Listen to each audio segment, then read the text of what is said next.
Welcome to March and Women's History Month on Royals, Rebels, and Romantics. I'm Ann Lloyd, and I am thrilled to be bringing you conversations with some amazing women who are talking about other amazing women as we remind ourselves that her story is part of our history. So sit back and enjoy. Welcome, everyone. I am so excited to welcome you to this episode of Royals, Rebels, and Romantics. And we have a friend of the podcast on. I'm so happy she's back.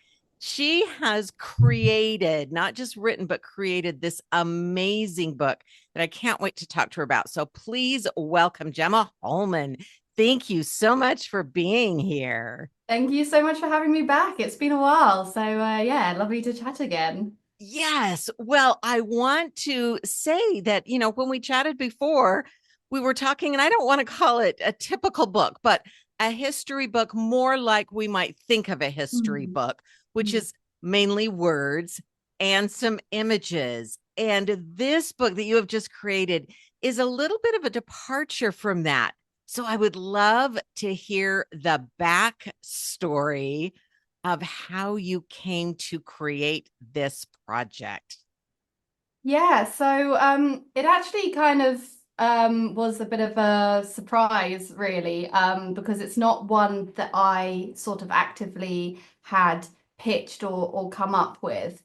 My first two books were about medieval royal women, and I already had an idea for a third book along a sort of similar theme. But I wanted to do more about wider medieval women. And I had a few different ideas of how to do this, and because I've got a blog as well, so I've been writing about various women on there. So I was trying to think of ways to like expand my posts on there, or just coming up with different ideas for what to do. But everything was kind of limited a little bit by my time. Right. But yes. Basically, I got approached by the publisher through a mutual sort of historian friend, and they were wanting to expand their history titles. It's Abbeville Press in the US, and they're a sort of fine art and illustrated book specialist. This is what they do, and they were like, "We want to do something about medieval women." And so we know that you've written a bit about them, and are you interested? And at the time, I was actually in talks with my current publisher about this potential third book, and I was like, oh, I'm kind of in the process of starting another one, and I work full time, so can I really Right. do two books? But I was like, it sounds really interesting, so we'll have a chat and everything, and had a look over their sort of pitch and vision for the book. And I just immediately fell in love with it. I mean, it was only a couple of pages, and just as I was reading it, just I had so many ideas being sparked, and I was thinking, oh, you could write about this, and then I'd see that like a few sentences later they'd mentioned that, and then that kept on happening. I was like, okay, well, they clearly have a very similar vision for this book as I would have if I was pitching it. So that was really appealing. And just the idea of doing a sort of illustrated book like this is not necessarily something I would have thought of. I had been thinking about doing something different, and I was like, oh, maybe I could do like a children's history book or something like that. But I hadn't really thought about doing a sort of heavily image-based one. And so, yeah, just the idea that I could do something filled absolutely to the brim with beautiful illustrations from the period, big full color. My first two books, it was all black and white pictures, and because of licensing costs that I had to pay, you end up with these like tiny little pictures on the page because there's lots of places charge for how big you want to print it and stuff, so you like get a quarter of a page picture. And so the idea of like, actually no, I can make the pictures the center of this, was, yeah, it just, everything lined up, and I just decided that I would regret not doing it more than I would regret having a stressful year doing it alongside everything else. And so yeah, just decided to go for it, and so pleased I did, because yeah, I'm just really happy with how it came out, and it was so much fun to do. And just being a somewhat thing of a departure from what I normally do. You know, my normal focus is royal and noble women, and so being able to do women of different statuses and all across Europe as well. Whereas again, I'm normally sort of Western Europe, sort of like England, France kind of thing. So I learned a lot whilst doing it as well, and yeah, it was just a great project all around. Well, it's wonderful to hear you talk about it with so much excitement. So, will you hold it up for us? Because I find even the title, because as you see, women in the Middle Ages, but then I love that next word, illuminating the world of peasants, nuns, and queens. I mean, you really do illuminate in all senses of that word. So, it's a perfect title, I think, as well.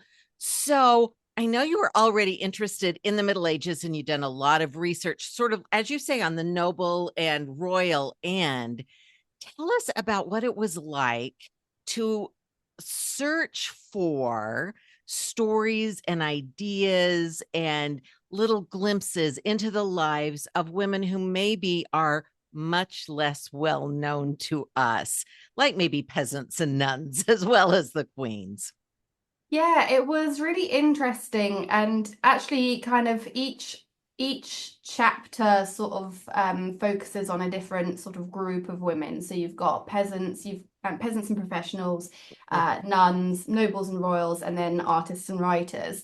And it was quite interesting how actually I did have to approach each chapter with a different lens, just because of the variety in sources that are available. So things like noble women and royals, there's loads of information about specific people. You know, there's obviously others who are less well known even despite their rank.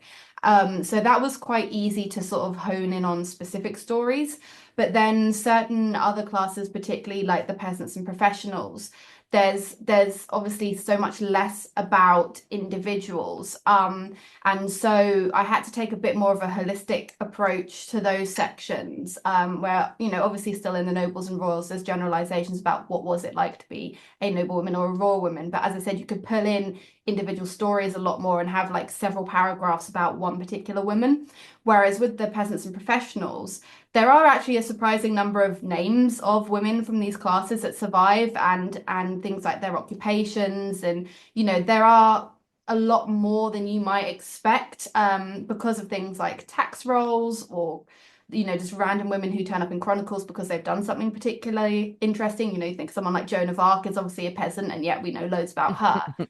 Um, so although there are some details, so I was able to bring in actual named people, it wasn't all generalizations, but most of the time it's literally we have one piece of paper somewhere that says, you know, this person was a lady and she did glass making, and you know, she paid this much tax in this year, and that's all that we've got. So you can kind of mention people, but you can't do kind of paragraphs and paragraphs on individuals like you can with some of the other classes.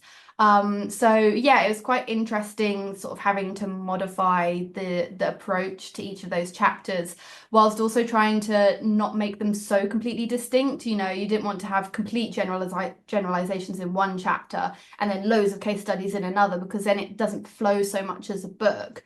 And obviously it's the type of book where people can dip in and out. You know, you don't have to read it from front cover to back cover like lots of other books. It is something where you can open it up and pick a certain chapter and a certain subchapter to read about.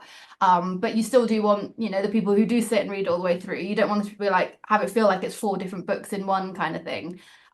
So yeah, that was definitely a bit of a challenge, but it again just did make it quite rewarding when you were able to pick out some of those stories. And as I said, there were a lot more there than I was expecting, particularly amongst professional women. That was a really great way to get an insight into peasant women, because there's so few records of just individual rural women, but as soon as you sort of get the development of towns and cities and people are sort of taking up professions more and congregating more, there are suddenly a lot more records because people are keeping more records to do with that. As I said, particularly financial records were really great sources to get actual names and things. So yeah, it was very interesting for that respect. That sounds fascinating. And I wonder if you could share with us, where do you find these kinds of things? Where do you do your research? How do you do your research? So you've got some ideas, and sort of how do you find what's available, what's out there. Yeah, so there's you kind of well, I mean, I find personally that I end up doing a lot of back and forth between kind of secondary and primary sources. So obviously, especially if it's a period or a topic that you don't instantly know lots about, it's always a great place to start with the secondary sources and have a read of journal articles and books. And so for things like that, I'm very lucky in that I live in the London area, so I have great access to the British Library, which is invaluable.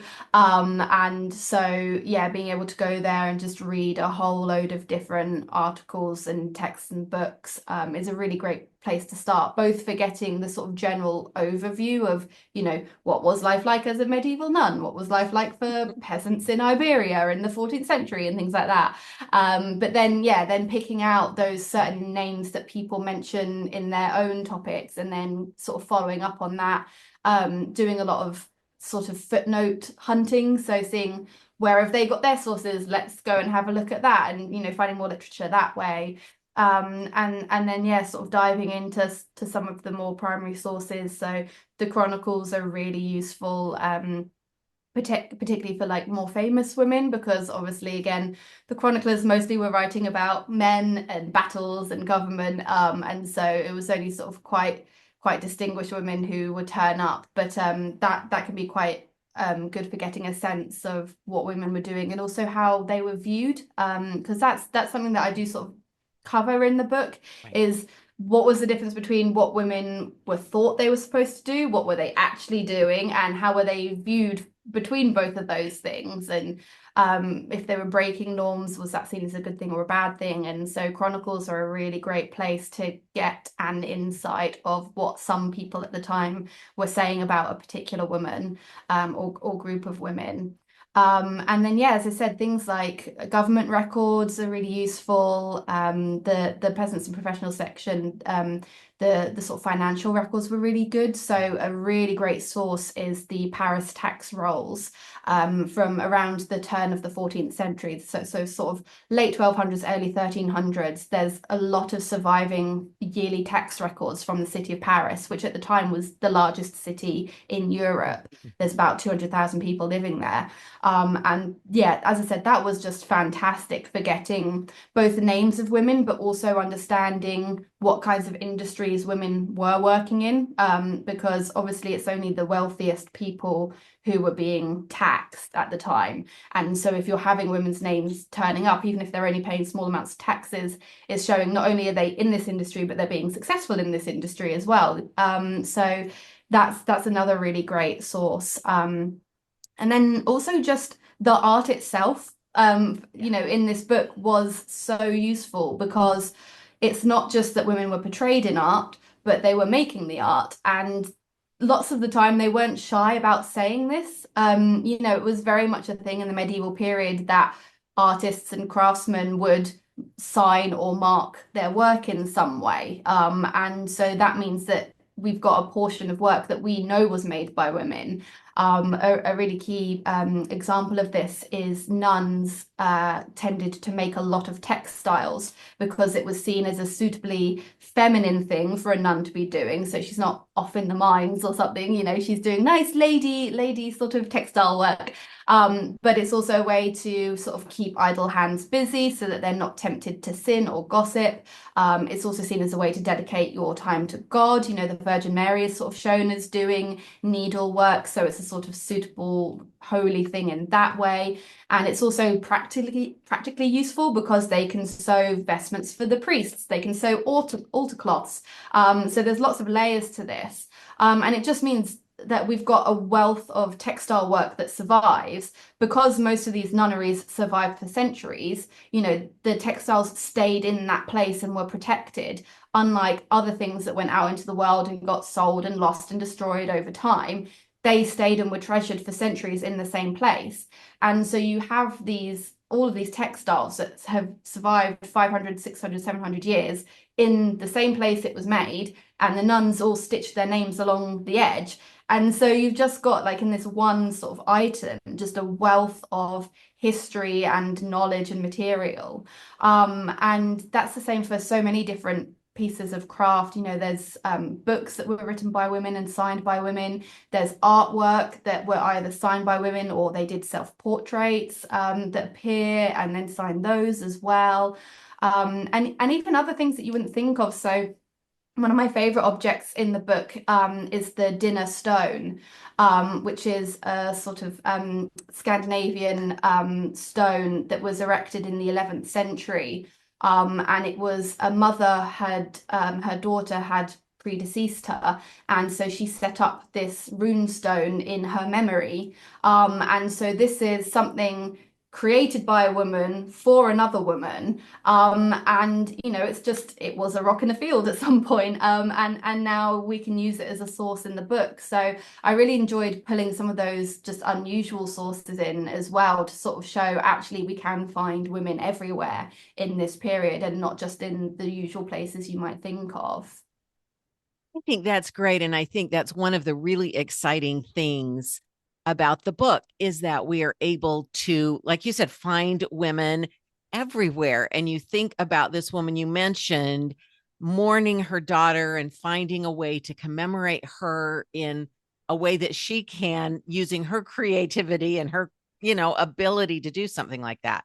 So I think these kinds of things, even if there's not paragraphs about her, that says so much about her. Sometimes it's not in words, it's in objects or it's in a text style, like you say, that's telling the story.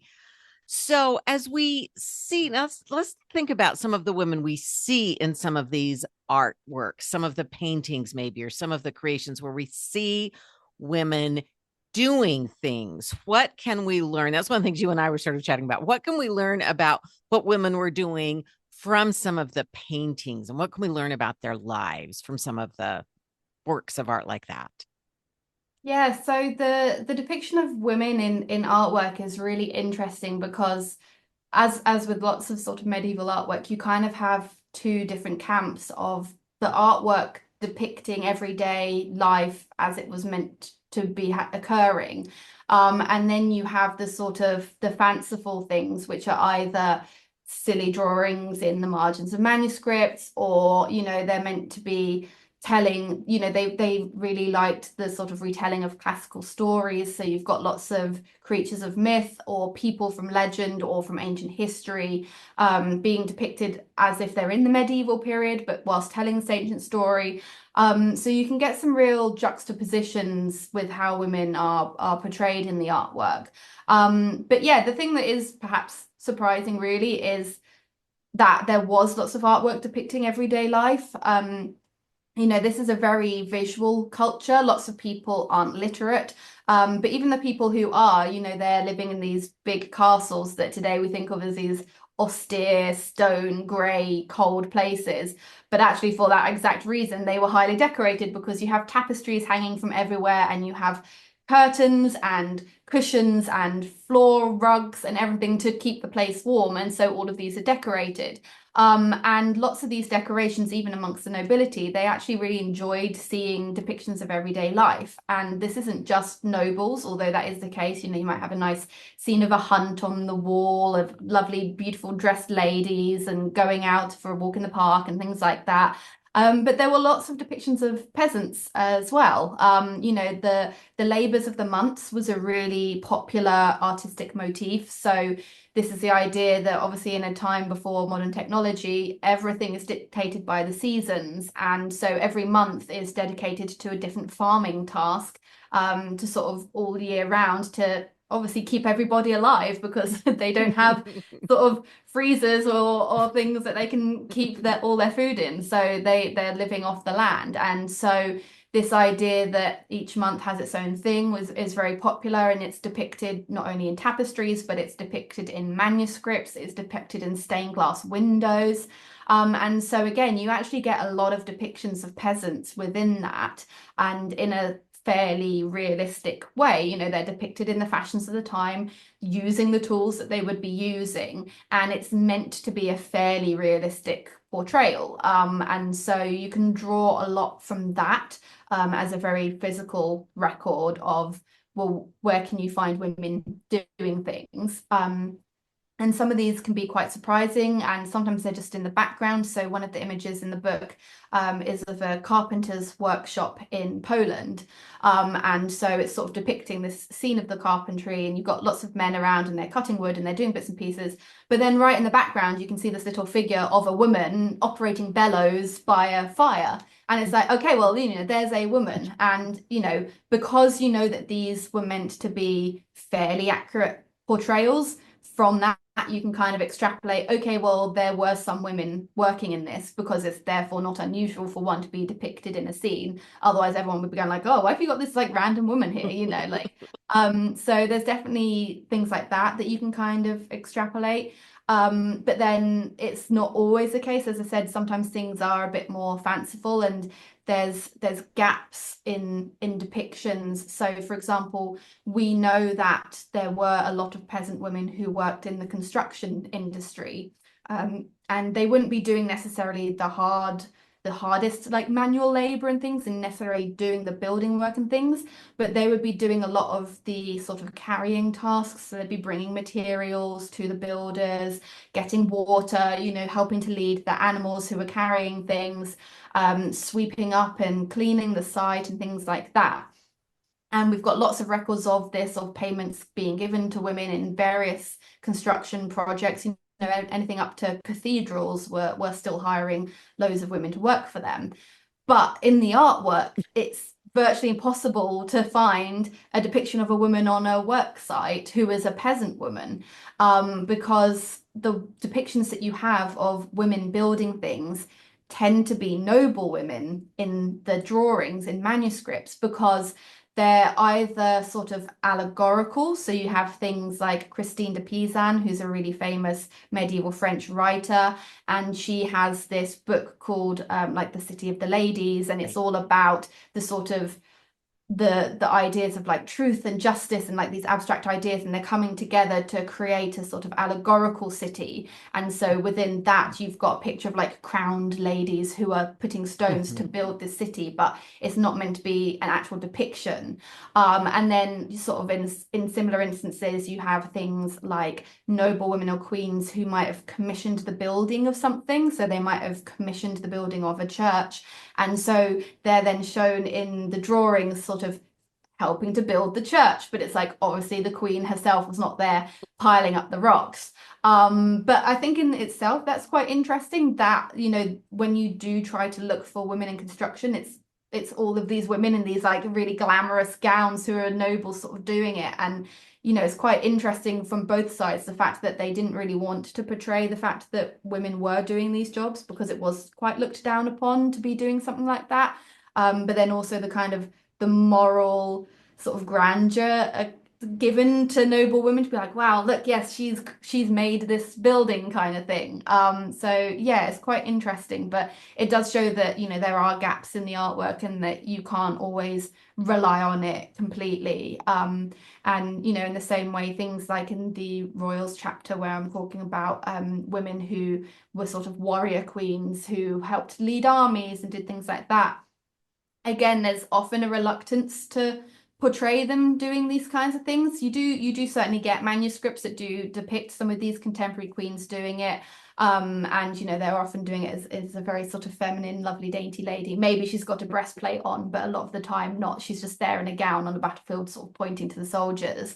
And the times when they are depicted like that, it's normally when they've been like these very heroic women who are sort of like, they're defending the town and they've taken it. And so it's like seen, okay, it's acceptable for her to be doing this.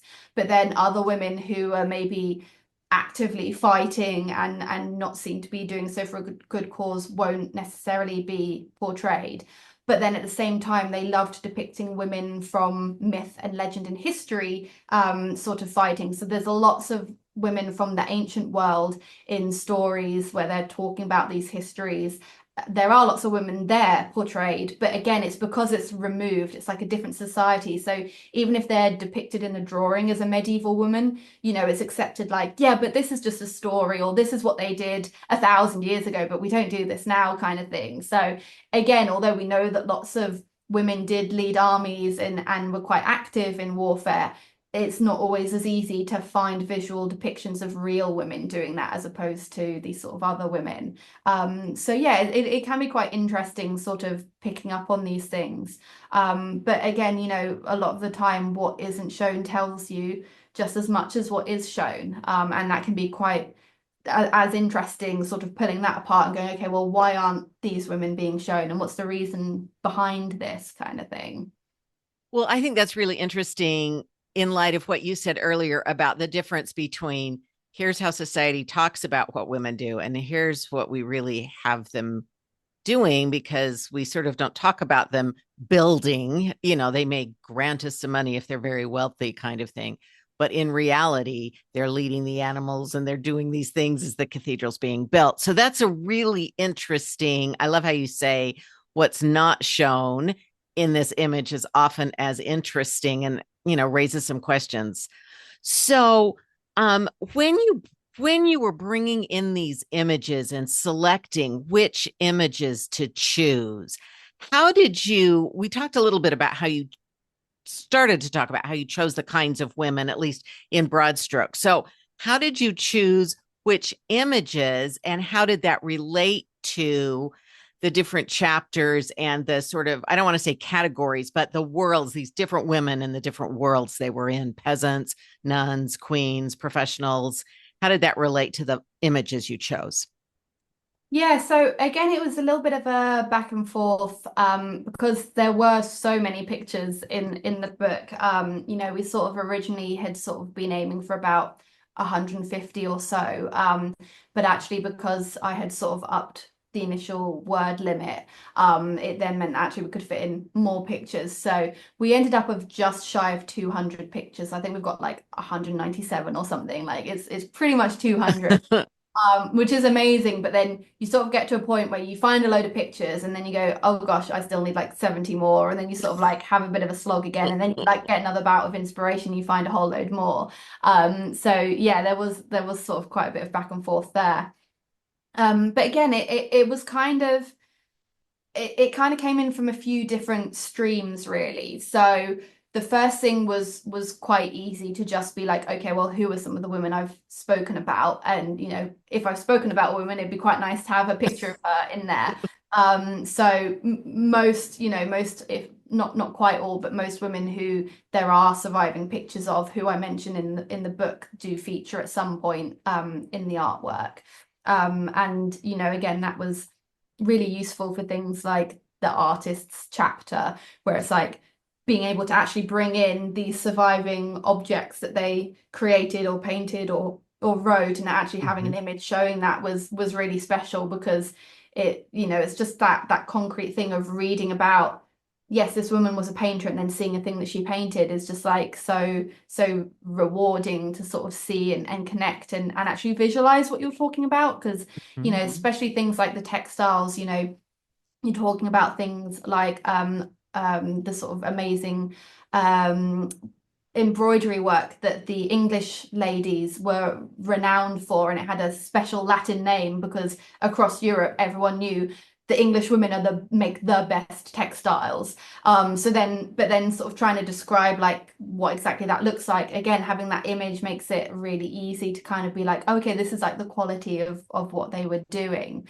So that was sort of an easy port of call to kind of start with.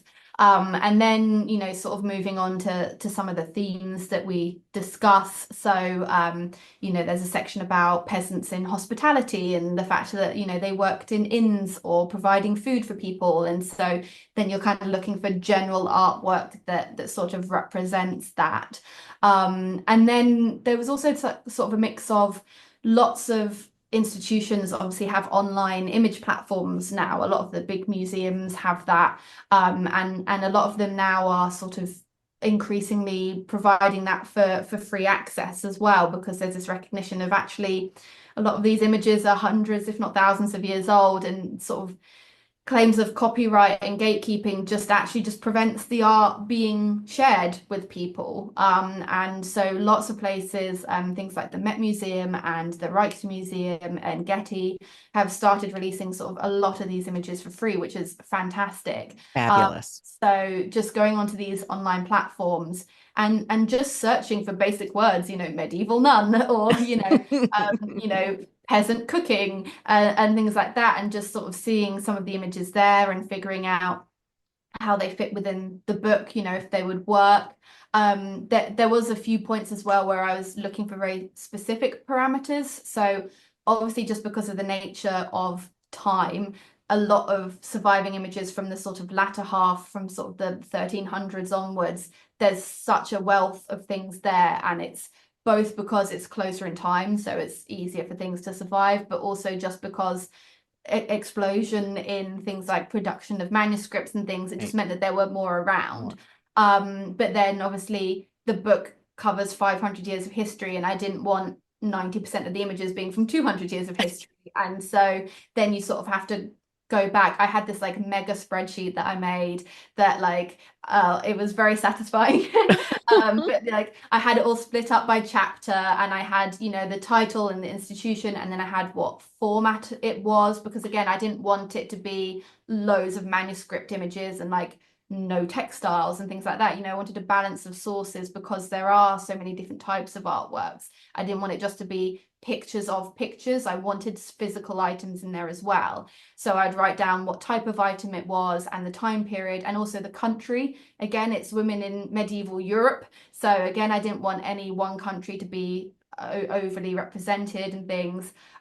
So then that allowed me to sort of take stock a couple of times through the process and go, okay, I've got loads of manuscripts from the 12th century. Can I find something else from the 12th century that's not a manuscript? Or, the peasant section's got loads of images from Spain. Can I find somewhere from Germany to balance it out, and things like that? And so just kind of dipping between them. And then the final place that actually was quite useful was my blog. That, I've been running it for 8 years now, and I've done quite a few blog posts on various women, so I was able to use some of those posts and go, oh yes, I remember writing about this person. She'd be perfect for this section, let me go write about her. But also, I spent years sort of posting different bits and pieces on social media. So again, I just went through my own image archive and was like, oh yeah, I forgot about that tomb of that person, that can come in, and things like that. And I did do a couple of sort of crowdsourcing things as well. I did a call out on social media for sort of people's favorite images of medieval women, and so a couple of those went in. Someone suggested a lovely depiction of Diana the Huntress as a medieval sort of noble woman in gown with like a whole train of ladies, and I loved that picture, so that went in. So yeah, there was just like a whole load of sources, and the publishers helped a bit as well. I said to them if they had any suggestions, let me know, and so quite a few of those went in as well. So yeah, it took longer than I was expecting, but it was very good fun to do. And then of course, once you've got them all, you then also have to make all the captions, which again took a lot longer than I was because just trying to, you're trying to not only describe the object but also link it back into the text. You don't want it to just be like, here's some writing and then here's some pictures. It's kind of linking it back in, so connecting an object to something I'd just spoken about. So for example, in the Peasants chapter, I talk about this, there's this ballad called The Ballad of the Tyrannical Husband, and it's basically a satire of this sort of medieval peasant couple where the man comes home from work and he's just like, he's upset that dinner's not on the table ready for him, nothing changes. But yeah, he's like, what have you been doing all day? Like, all you do is go gossip with the neighbors. I've been working hard all day. Like, why is my dinner not here? And then the lady sort of lists off how all the things that she's done through the day. She was awake all through the night with the children, and then she woke up before him to go feed the animals and then get the food on the table. And then she was caring for the children, and she was sewing up all of the clothes that they needed. And then she went out to go and help in the fields and list all these things. And so then I've also got a sort of a tapestry that features, which is a sort of woman who's riding on a donkey, and she's got a baby strapped to her chest, and she's leading some herd animals, and she's also holding a cooking pot, and she's also holding a spindle, and and there's sort of all these things, and so tying it in to sort of be like, it's not just written sources that's saying how much women are doing, here's a visual thing, and so linking things into the text to kind of help tie it all together as well. know, that does take a lot of time, but it definitely makes both aspects stronger because it makes you appreciate the written sources more as well as appreciating the artwork more. They kind of, as I said, yeah, they just like enrich each other. Yes, and it gives us a really full image of these women at the time when you can read about them and see them and have that backup that really just puts you right there with her because you're experiencing it in different, senses. So I love when that works together like that. I think that's really rich, like you say. Now, I wanted to ask as you're doing all this research, and I love the idea of your spreadsheet. That must be worth its weight in gold. Yes. But I wonder if you could tell us, did you discover anything that was a surprise? Because you're going at this project differently, maybe than you've done some of your others. And so there's some surprise just embedded in it. But what are some fun surprises or things you just ran across that kind of took your breath away? Yeah, I mean, there was definitely sort of surprises in all of the chapters, and although my speciality has been sort of noble and royal women, I do know bits and pieces about sort of religious women and peasants, both from just things I studied at university and just other things I've learned over the years. But there was definitely surprises sort of at every stage. So in the peasants and professionals chapter, I think I was particularly surprised by just how many industries women were represented in. I knew that obviously they worked sort of in farm work and things like that and in the home. And I already knew that they were very visible in the hospitality industry, and particularly brewing was a very feminine occupation for several centuries. So I kind of knew about all of that, but yeah, finding out that there were women who were working in carpentry workshops and making barrels and on the construction site and working as glaziers and things like that. Like it was really interesting seeing that there was sort of hardly an occupation where you couldn't find an example of a woman doing something, and not just doing something, but also sometimes being really successful and leaders in it. So from the Paris tax rolls that I mentioned, at one point there's several years where there's this woman who is like a really, really successful cloth merchant. And for the period of about 6 months, she was like the sole person who supplied cloth to the French royal family. And so she's like incredibly successful. Her shop lasts for years and years and years.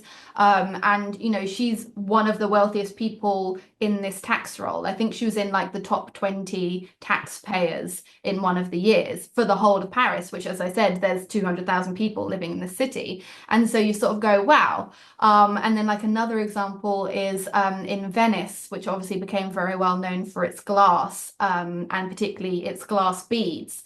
The archetypal Venetian bead, which is like the chevron bead that is still famous today, was invented by a woman. Which again, never knew that. And she was from this really prominent glassmaking family. Her father was a really, really famous glassmaker. And when he died, he left his business to her and her brother equally. And then, yeah, she then went on to have her own reputation and invent this bead that 500, 600 years later is still like the iconic thing of that place, which is amazing. So that was a real eye opener. And I think as well, for example, in the religious women chapter, again, sort of I knew that religious women were respected, and that they could hold a lot of power, being in the church and having these wealthy abbeys, and obviously it's often noble women and royal women who went, and so they had respect and power due to their class anyway, so that didn't necessarily go away when they were sort of took the robes. But just seeing how revered they were across Europe, it wasn't just the men in the church, which you would expect. It's Christianity is a very patriarchal religion. It's men who are the priests and the bishops and the archbishops and the pope, and women are kind of, you assume, in the background. But actually there was lots of ways that women could carve out their own importance and sometimes be more important than the men. And this is particularly the case with things like mystics and anchoresses, where, these were things that were often very feminine. There were a lot more women doing it than men, and that gave them loads of power. And, some of these female mystics, they had men from all over Europe, like powerful men, kings, and the Holy Roman Emperor and bishops. They would travel to speak to these women and get their advice and learn from them. And, the idea of a king taking advice from any woman, apart maybe his wife occasionally, but like the fact that, they might be writing to this random religious woman somewhere and asking for her advice, and then he would listen to it, like was really quite incredible as well, to sort of see that actually there were lots of ways that women could carve out their own identity and influence that isn't necessarily what you would expect. That's wonderful because again, you don't expect that and you get these great surprises of these women carving out their own space and making their own mark on the world. So that is wonderful. I love that. Thank you. Now, I want to ask also, we talked a little bit about the surprises, and those are great.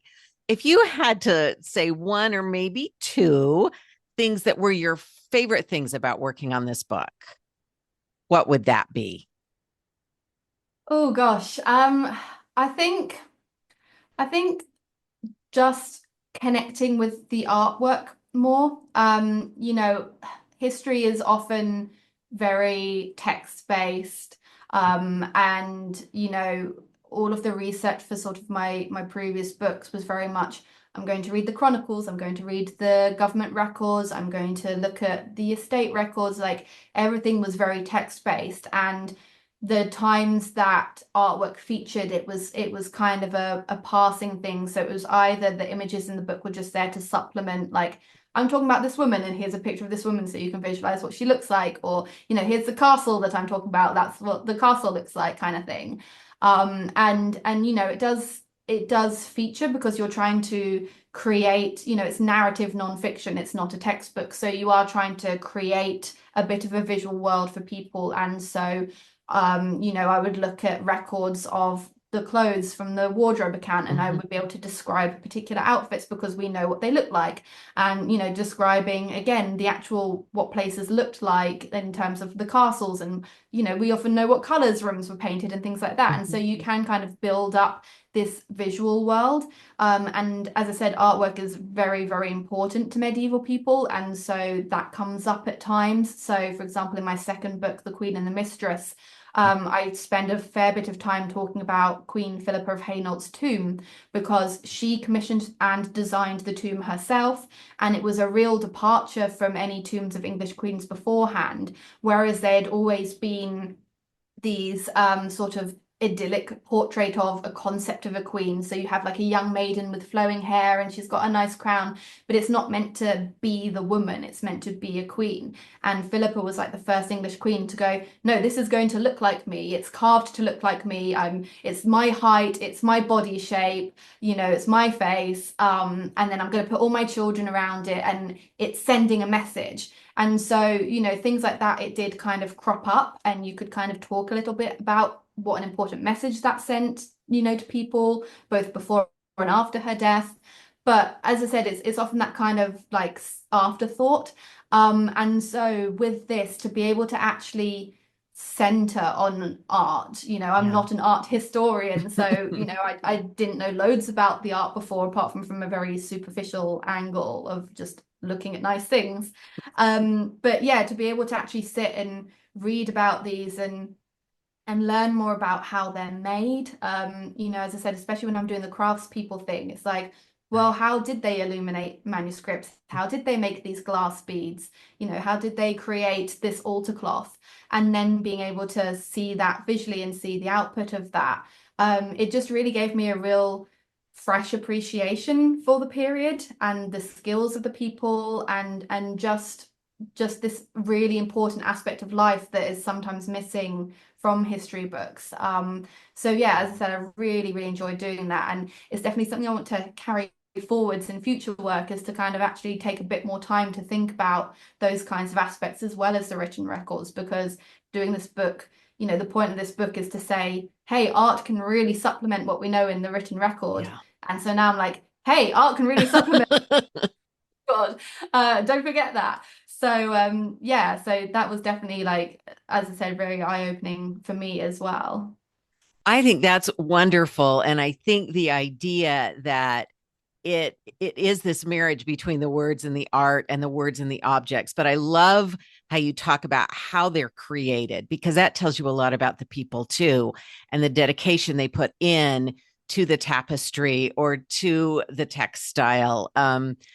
The love they must have had. And when you mentioned, they all sewed their names into those, that's just a wonderful, wonderful image.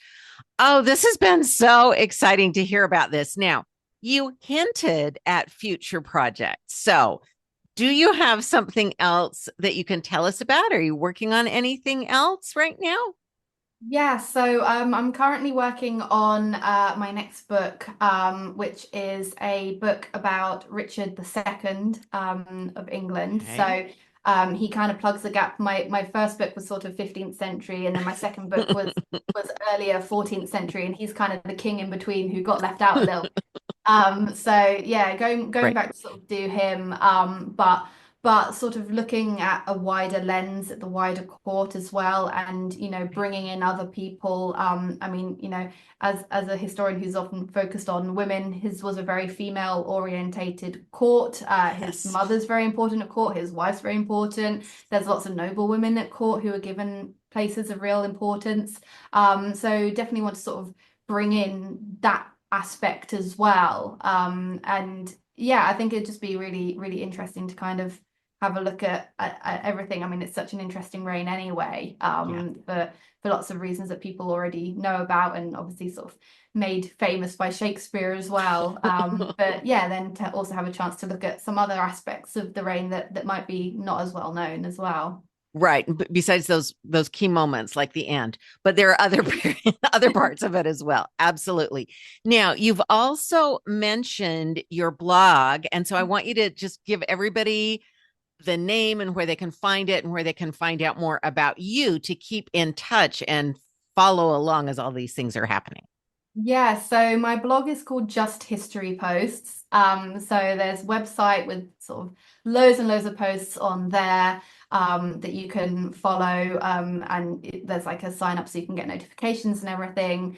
And that has its own newsletter as well on Substack, which is also just called Just History Posts. And that's where I sort of talk about bits of history, so like history in the news or like my latest blog post, but also sort of some aspects of my writing or places I've been. So I just recently went to the Mary Rose Museum, which was amazing. So I wrote about that visit in my last one and sort of talked about the museum and gave some pictures and things on that. And then I'm also on Blue Sky as Gemma H. Author. And again, it's kind of similar to my newsletter where I'll just post bits of history, bits about what I'm writing about, and any other kind of history slash writing related bits and pieces. So yeah, you can sort of hopefully find me on one of those three places. Okay, and we'll have links to all of that in the show notes, so it'll be easy to find you. Well, can you hold up your book for us one more Yeah, time? it's And nice and there it nice is, and and it's so substantive too. I mean, you really know. So it's yeah, great, beautiful. definitely. And it just sort of means that, you can really get, there's like full page, like Yes. color pictures, and it just means that you can really get in and see that detail and everything. So yeah, it's a great size. They did a really lovely job in sort of in creating They it. they really did. And some of us, like me over in the US, it's a little harder to get to some of these places. So to have pictures that you can really see in color is really appreciated by readers like me.